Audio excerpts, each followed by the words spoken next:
Hello guys, David here with Btekt. I've been pleasantly surprised with how good the Huawei P30 really is. It's a very well equipped flagship phone, make no mistake, and it has some key differences that might make it a better fit for some users than the more expensive P30 Pro. So this is a comparison video to highlight some of the differences between these two brand new flagships. But before we get going, I'd like to say a big thank you to Direct Mobiles. They have over 24 years of award-winning customer service, as well as comparison tools, so it's just a great place to look if you're after a good deal on your next handset. Just check in the video description below for a link or search directmobiles.co.uk. Right, so what are the main differences between these two flagships? Well, visually they look very similar. In fact, you kind of have to look pretty hard to actually notice the differences. The P30 is one camera down against the P30 Pro. It's the time of flight sensor, which is this tiny little lens that you see here underneath the LED flash. It's also missing the periscope style 5x optical zoom, instead having a 3x optical zoom like we saw with the Mate 20 Pro. On the face of it, it looks like the same matrix triple camera system, but in reality it does carry the new 40 megapixel super spectrum sensor, which gives these phones incredible low light performance. Maximum ISO is 208,400 for the P30, half of what the P30 Pro can deliver.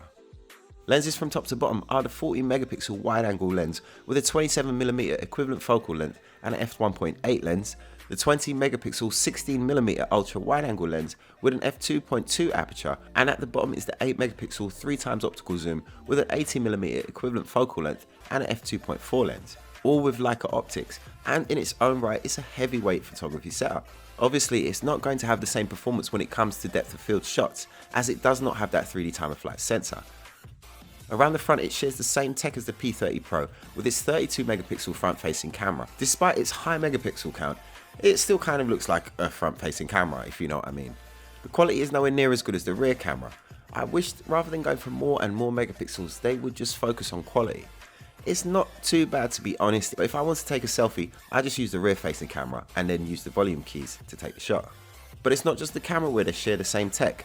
The P30 also has the new and improved in-display Fingerprint Scanner that's on its bigger brother, and it works extremely well. Very easy to set up, its hit rate is very high and it's very quick.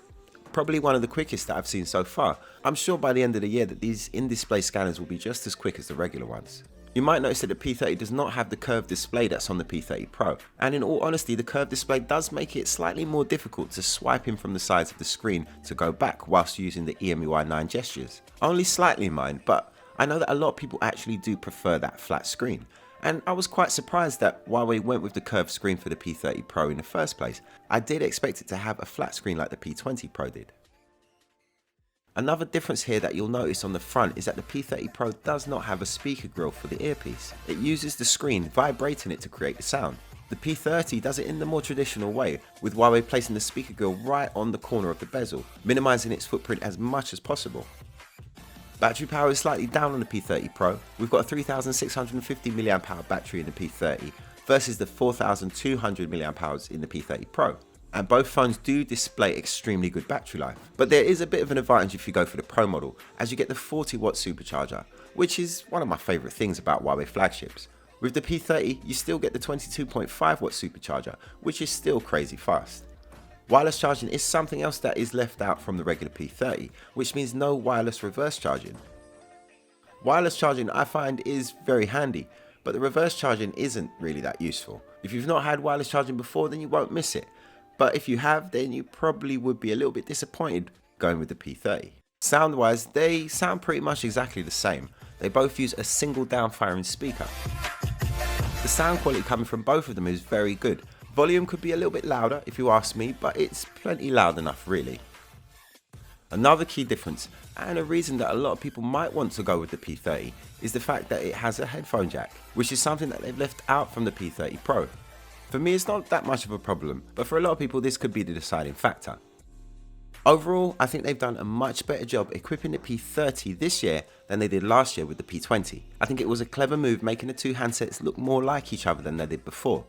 There was something about the looks of the P20 that made you feel that you was kind of losing out by not getting the Pro. It kind of looked and felt like a completely different phone. This time I feel like Huawei are offering us a choice rather than a compromise. The P30 is an excellent phone in its own right, with great specs right across the board.